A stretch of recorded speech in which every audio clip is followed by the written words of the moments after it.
Over the years, DC's artists and writers have told all kinds of Batman stories, and Batman himself often changes along the way. But there are a few key aspects of the character that always stay the same, almost always at least. These are the rules Batman has to follow. It's hard to pinpoint exactly when, but at some point during the last 80 years, the silhouette of the Bat became more closely associated with the DC superhero franchise than, well, actual bats. The basic elements of Batman's costume are essential to his identity in ways that don't necessarily apply to other fictional characters. For instance, Hugh Jackman plays Wolverine in multiple X-Men movies, but doesn't wear his iconic mask once, and that works just fine, because as long as you can see Wolverine's claws, you know he's Wolverine. Additionally, the attitude and mannerisms define James Bond more than any specific visual cues, but Batman needs his Batsuit, and a big part of that is the insignia. Now, there have been a few occasions on which Batman has foregone the insignia. His insider suit doesn't have it, for example, and certain alternate versions of the character don't use it either. But these are rare exceptions that prove a very important rule, namely that the big bad bat symbol is as much a part of the character as Alfred or the Batmobile. Get rid of it, and you might as well be reading Daredevil. As Batman knows, a good cape can come in very handy every now and again. Beyond the cape's advantages in hand-to-hand combat, however, there's also the fact that it's a crucial part of looking badass standing on a tall building in Gotham, and we all know how much Batman loves to do that. Still, he doesn't always wear a cape. The Terry McGinnis version of the character doesn't wear one, while the future state version of Bruce Wayne goes without two, as does that pesky insider suit. But even if he's not sporting a cape, there's one thing the character should always have: a mask with little pointy decorative ears. Of course, the size and shape of Batman's ears have varied over the years. Heck, they're barely even visible on Affleck's suit, but they're always there. And while they may not be quite as iconic as the cape or even the insignia, Batman's ears have become a staple of the hero's design. And they've even gone on to influence a handful of other superfolk over the years, including Catwoman, Catman, Daredevil, and Black Panther. From the unmistakably snazzy effects of the campy 1960 series to Robert Pattinson just straight up laying into a street thug in The Batman, it's clear that Bruce Wayne has always been a punchy kind of guy. There are a few good reasons why this has become such a crucial part of the character. For one, there's a basic primal thrill to be found in it. Even though fighting isn't all that fun in real life, fictional combat is exhilarating like almost nothing else. Why else do action movies even exist? So any writer who needs to inject a little excitement into their Batman story simply needs to provide Gotham's Guardian with a face to punch, a stomach to kick, or a limb to snap, and voila, instant entertainment. Have you ever danced with the devil in the pale moonlight? From Batman's in-story perspective, criminals might not find him so intimidating if they knew they stood a chance against him in a fistfight. So his reputation as a master of several martial arts disciplines makes it easier to intimidate potential foes, and also allows him to solve the majority of his problems with a well-placed knock to a skull or 10. Some of Batman's adversaries might be too powerful to beat up, of course, while others might be smart enough to avoid a punching contest with him. But for your typical everyday purse snatcher type, a haymaker wrapped in a bat glove will always do the trick, and then some. They don't call him the world's greatest detective for nothing, you know. Batman might be able to throw a punch like nobody else, but he's just not Batman if he doesn't get the chance to flex his strongest muscle of all. When Bruce Wayne first devoted himself to warring against crime, he didn't just spend the following years honing his fighting prowess to virtually unmatched levels. He also developed one of the finest forensic and scientific minds Gotham has ever known. Particularly when dealing with foes such as the Riddler and the Joker, it's important to be able to decipher the clues they usually leave lying around. Batman's powers of detection also come in very handy when hunting the hordes of criminals who don't actually want to be caught, too. And sure, not every version of Batman has the genius-level deduction skills and access to lab equipment that the billionaire Bruce Wayne enjoys. Nonetheless, they must all keep their perception sharp and their thinking sophisticated, ready for the next time they run into a dilemma they can't get out of with a punch and a kick. In the Marvel Universe, superheroes usually live in fictionalized versions of real-world cities such as New York and San Francisco. In the DC Universe, the action does sometimes take place in or around real-world locations, but most stories occur in made-up municipalities like Metropolis or Gotham City. These places play host to a wide variety of criminals and crime fighters. But while other heroes tend to bounce around the map, Batman always resides in Gotham.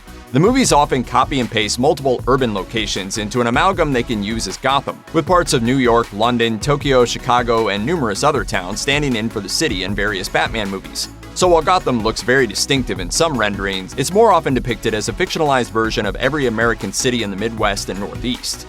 And while it may not have the glitz and glamour of Los Angeles or the chic East Coast flair of New York, it does at least seem like the kind of place a feller could open a costume store and do all right for himself. Maybe that's why Batman never seems to want to leave it behind. That guy just can't resist a good freak.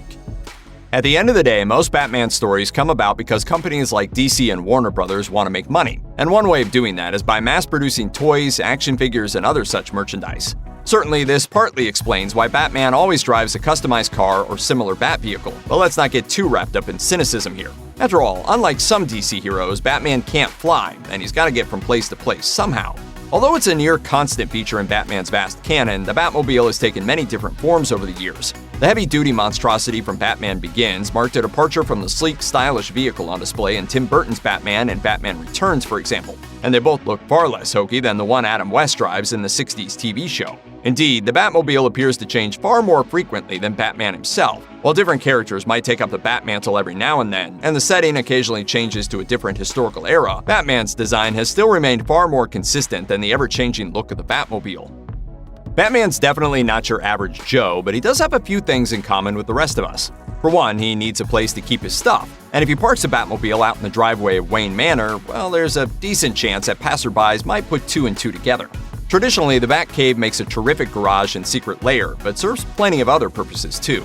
The Batcave is also a crime lab, a training gym, a top-of-the-line medical facility, a supercomputer, a costume design studio, and an unofficial trophy room showcasing keepsakes from Batman's favorite adventures. Occasionally, it even includes an obstacle course complete with foe opponents, similar to the early version of the Danger Room in Xavier's School for Gifted Youngsters. The Batcave also provides a natural habitat for a colony of actual bats, because, after all, he is called Batman.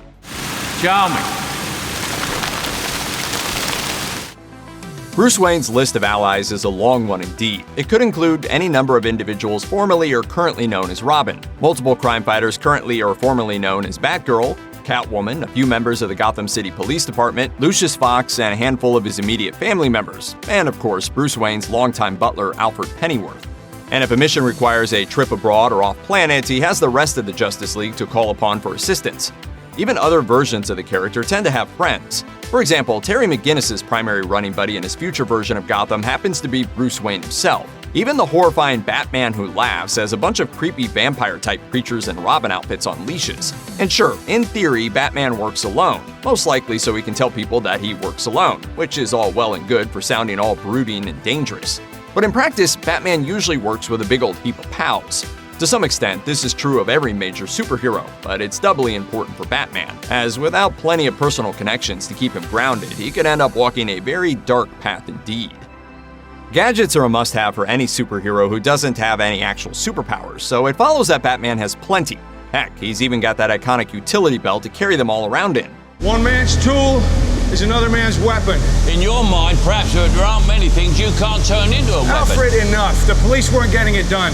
Batman's full list of gizmos is pretty much impossible to count, but one thing that is certain is that, as far as equipment is concerned, it's very rare for him to find himself caught short. It's worth noting that the exact nature of Batman's gadgets really depends on the tone of the media in which he's appearing.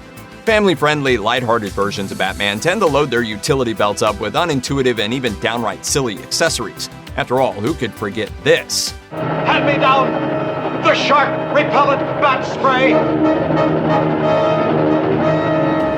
But when it comes to more realistic spins on Batman's story, he usually goes for grappling hooks, smoke bombs, and not a whole lot else. Occasionally, a bat branding iron finds its way into the mix, but we wouldn't bank on that one becoming a regular feature in the Caped Crusader's arsenal anytime soon. It could very well be that the deaths of Thomas and Martha Wayne have been performed on screen more than any character who wasn't created by William Shakespeare. But there's more to the loss of Bruce Wayne's parents and Hollywood's over-reliance on franchise fare. Simply put, Batman always needs to endure a soul-annihilating trauma to kickstart his vendetta against crime. In some interpretations, his mission evolves into a war against suffering and death itself. Other times, he just winds up beating up muggers and serial killers. But either way, if nothing bad ever happens to Thomas and Martha, then Batman doesn't begin. Of course, Bruce Wayne isn't the only Batman, but this rule extends to basically every single person who's ever donned the cape and cowl. Before they became Bat heroes, Dick Grayson, Kate Kane, Thomas Wayne, Jean-Paul Valley, Damian Wayne, and Terry McGinnis all lost immediate family members due to acts of senseless, often random violence. And here lies the true nature of the Caped Crusader. If all your loved ones are alive and well, then you just can't be Batman. The closest you can come is just throwing on a costume and fighting crime, which, let's be honest, isn't necessarily the same thing. No matter what shape or form he might take, Batman is defined by the tragedy of his origin, and that is the one thing that can never, ever change. Check out one of our newest videos right here. Plus, even more Looper videos about your favorite movies are coming soon. Subscribe to our YouTube channel and hit the bell so you don't miss a single one.